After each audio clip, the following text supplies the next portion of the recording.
Luke 18:35 through 39. As Jesus approached Jericho, a blind man was sitting by the roadside begging. When he heard the crowd going by, he asked what was happening. They told him, Jesus of Nazareth is passing by. He called out, Jesus, son of David, have mercy on me.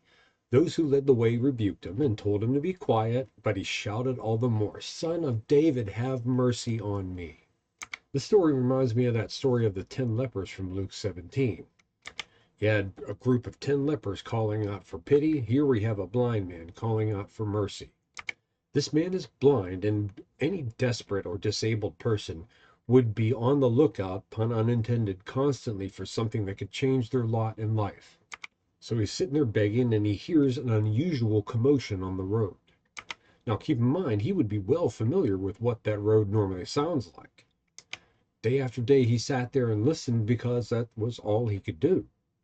So you have Jesus approaching with what we have to assume is this increasing entourage, which at some point in the past we were talking about how it could be 100. Well, it probably was growing as he was going into Jericho, which is a relatively large city at that time.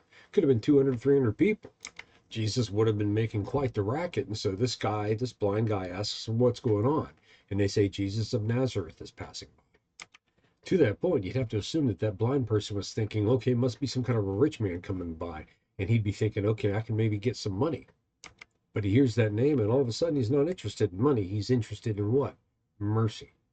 We'll see tomorrow whether and how Jesus responds. But I think the important thing, the simple thing, what did this guy respond to? The name, Jesus. So that's the simple lesson. As Christians, we should never tire of saying the name Jesus because we just don't know who around us might be desperate to hear it.